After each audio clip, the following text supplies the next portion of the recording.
کہا جاتا ہے کوئی وقت ہوتا ہے دعا کی مقبولیت کا، کوئی لمحہ ایسا ہوتا ہے جب کوئی دعا کی جاتی ہے تو وہ دعا قبول ہو جاتی ہے۔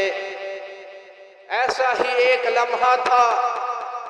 جب سرزمین فیصل آباد کے اوپر مولانا معاویہ اعظم یہ کہہ رہے تھے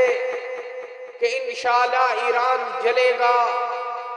اور تمام مجمع کے لوگ کہہ رہے تھے کہ انشاءاللہ جلے گا،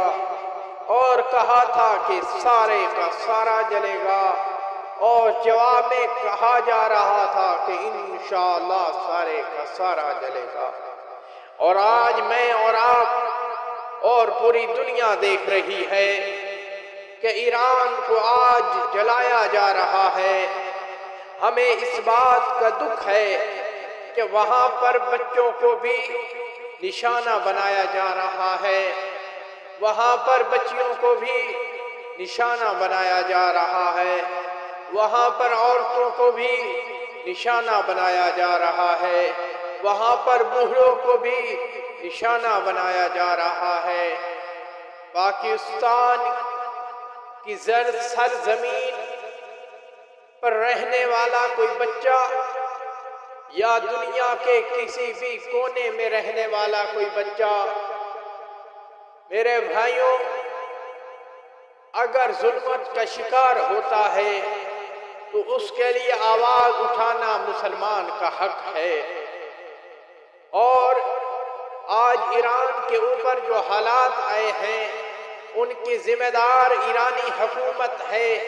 اس کے ذمہ دار خمینی خبیث تھا، اس کا ذمہ دار یہ خامنائی جو مردار ہو چکا ہے یہ تھا۔ اس نے اتنے ظلم اور بربریت اہل سنت کے عوام کے اوپر ڈھائے تھے کہ جس کی وجہ سے آج ان یتیم چھوٹے چھوٹے بچوں کو آج وہ سزا بھگتنی پڑ رہی ہے۔ میرے بھائیوں، ہمیں احساس ہے کہ اس خامنائی کی چھوٹی نواسی کو شہید کیا گیا، ہم اس بچی کو تو شہید کہتے ہیں، ہم اس بچی کو شہید کہیں گے، لیکن خامنائی کو مردار اور ہلاک کہیں گے۔ جس نظر سے ہم نیتن یہو اور ٹرمپ کو دیکھتے ہیں